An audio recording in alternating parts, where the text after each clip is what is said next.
चलिए, मेरा नाम पीसी नवलाल है और मैंने 2012 में इस बिजनेस की शुरुआत करी थी। मैं जॉब करता था, मैं अकाउंट्स बैकग्राउंड से बिलोंग करता हूँ और मैंने 26 साल कॉर्पोरेट सेक्टर में नौकरी करी है। शुरुआती दौर में नौकरी करते हुए घर परिवार को पालने में दिक्कत होती थी, तो मैं पार्ट टाइम करता था अकाउंट्स का काम। मैंने टैली पर, बीजी पर, हाथ से किताब लिखने वाला जो काम करते हैं मुनीम जी वाला, वो मैंने सब किया है। जब उसमें चैलेंज होता था तो मैंने सोचा कि कुछ और किया जाए, तो मैंने वेस्टीज ज्वाइन किया और मैंने प्योरली, मैं आपको बता रहा हूँ, मैंने सेकंड सोर्स ऑफ अर्निंग के लिए किया था। सप्लीमेंट क्या होते हैं मुझे नहीं पता, इसी तरह की मेरे को जानकारी नहीं थी। मुझे पैसे चाहिए थे क्योंकि परिवार को पालने में दिक्कत हो रही थी। जो तनख्वाह मिलती थी उसमें परिवार पलता नहीं था। यहाँ पर आना चालू किया, मेरे पास दो चैलेंज थे, मैं जॉब छोड़ नहीं सकता था। यहाँ पर आकर के बहुत बड़ी बड़ी बातें हुई, इनकम दिख रही है, सब दिख रहा है कि यार लोग तो कमा रहे हैं, बहुत अच्छा हो सकता है, लेकिन चैलेंज था क्या मैं भी ऐसे ही कर सकता हूँ क्या? तो जवाब था कि अभी मैं नौकरी कर रहा हूँ, उससे बच्चे पल रहे तो नौकरी छोड़ नहीं सकता। तो मैंने पार्ट टाइम में करना चालू किया। धीरे धीरे मैंने विश्वास किया, मीटिंग ट्रेनिंग का हिस्सा बना, मेरे को नॉलेज मिली, लगाया यहाँ तो करियर बन सकता है, किसी तरह का दिक्कत नहीं है। तो मैंने 4 साल कंटिन्यू पार्ट टाइम में किया। जब मैंने शुरुआत करी थी तो मेरी इनकम थी 13 रुपए की और उस महीने मेरी तनख्वाह थी 32,405 रुपए। ध्यान से समझना क्योंकि बहुत सारे लोग होंगे यहाँ पर नौकरी करने वाले। जब मैं नौकरी करते हुए वेस्टीज ज्वाइन किया, तनख्वाह थी 32,405 रुपए और वेस्टीज से इनकम आई कितनी? 13 रुपए। 4 साल मैंने कंटिन्यू पार्ट टाइम में किया और 4 साल के बाद फरवरी 2016 जब मैंने नौकरी छोड़ने का निर्णय लिया, उस महीने मेरी तनख्वाह थी 53,000 रुपए। कितनी? 53,000। 32 से 53 कितने जंप हुआ? मोटा मोटा कितना हो गया? 20,000 रुपए का मान लीजिएगा।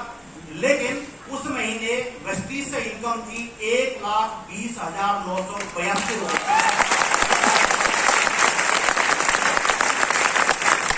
अब यहाँ पर दो चीज समझने की है जो आपको समझाना चाह रहा हूँ। पहली बात, क्योंकि सुनते बहुत लोग हैं, आप में से बहुत सारे लोग यहाँ सुन के जाएंगे, कोई जरूरी नहीं है कि करेंगे कि नहीं करेंगे, लेकिन मैं अपने बारे में आपको बता रहा हूँ।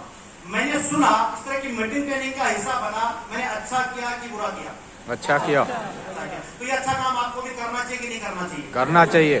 अब 2016 में मेरे पास में ऑप्शन था, क्या मैं नौकरी करना है या मुझे वेस्टीज करना है। तो मैंने निर्णय लिया, क्योंकि नौकरी को 53,000 तक पहुंचने में मुझे 22 साल लग चुके थे, बल्कि 26 साल हो चुके थे जब मैंने छोड़ने का निर्णय लिया।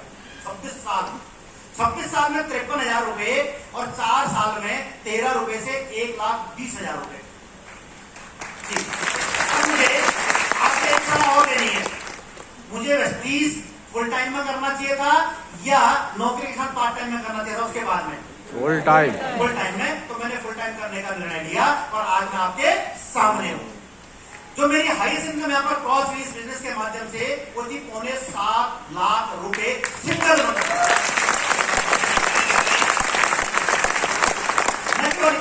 मैं नौकरी से एक बाइक चलाता था, डिस्कवर बाइक, लेकिन यहां से मैं गाड़ी चलाता हूं।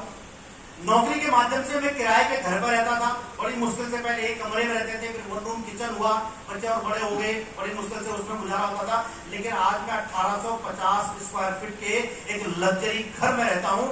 अब 1850 स्क्वायर फीट समझ लो, पहले ध्यान में आएगा, क्योंकि दिल्ली एनसीआर में ना गज में समझते हैं, है ना? 100 गज में कितने स्क्वायर फीट होते हैं? 900। वैसे ने बताया 900, तो 1800 में कितने हो गए? 200 गज। आप समझ सकते हो, 25 गज में जब त्रिलोकपुर बाकी जगह पर मकान बनते हैं ना 25 गज वाला, तो सोच सकते हो कितना गुना हो गया। इतना गुना मेरी औकात नहीं थी, ये वेस्टीज ने प्लेटफॉर्म दिया, उसके कारण से हम यहाँ तक पहुंच पाए। न केवल इतना, मैं 9 बार विदेश यात्रा करके आ चुका हूँ, 9 बार मैं विदेश घूम चुका हूँ। तो मैं केवल एक बात जानना चाहता हूं, हम सब लोगों के सपने होते हैं, लेकिन वो सपने पूरे नहीं होने की हमको लगता है कि होंगे नहीं, इसलिए हम उन सपनों को किसी को बताते नहीं है। हमें लगता है लोग मजाक उड़ाएंगे, है ना, तो हम उसको किसी को शेयर नहीं करते। लेकिन मेरे दोस्त, आप सब लोग यहाँ पर सुन लो और आपने इतने सपन लोगों को यहाँ पर सुना, यदि सही मायने में आप सपने देखते हो और उन सपनों को पूरा करना चाहते हो अपने और अपने परिवार के लिए, अगर उनसे प्यार करते हो, तो इससे बढ़िया प्लेटफॉर्म नहीं है। यहाँ पर हर तरह के लोग आपको मिल जाएंगे जो सफल होना चाहते हैं, उनके लिए बेहतरीन अपॉर्चुनिटी है। इसलिए मेरी आपसे सलाह है, गुजारिश है, शांत मन से सोचिएगा, क्योंकि बहुत भटकने वाले बहुत मिलते हैं। ध्यान लगाओ, लगता नहीं है ना? कितने लोग ध्यान लगाते हैं, लगता ही नहीं भाई साहब, अभी इधर ध्यान जा रहा है, उधर जा रहा है,